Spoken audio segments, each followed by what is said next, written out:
constitutionnelle. Non, non, je ne soutiens pas l'initiative au jour d'aujourd'hui d'une révision constitutionnelle pour des raisons simples. Nous avons la guerre à l'est de la République démocratique du Congo.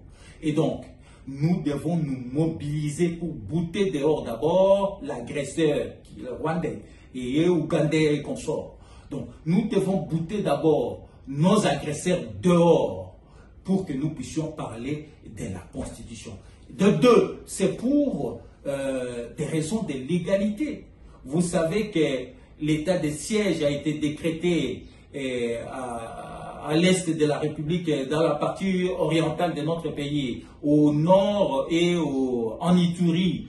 Et la Constitution du 18 février elle-même prévoit sa manière de la réviser dans les articles 218, 219, 220.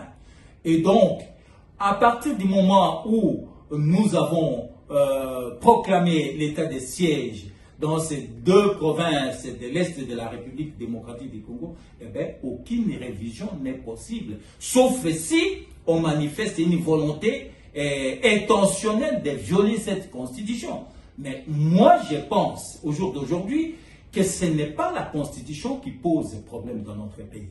La constitution, bien sûr, a des failles, mais ce ne sont pas des failles qui nous empêchent de gérer la République selon les règles de l'art. Ce n'est pas la Constitution, je donne un seul exemple, qui nous empêche aujourd'hui de la respecter, s'agissant par exemple des juges de la Cour constitutionnelle, qui sont largement au-delà de leur mandat.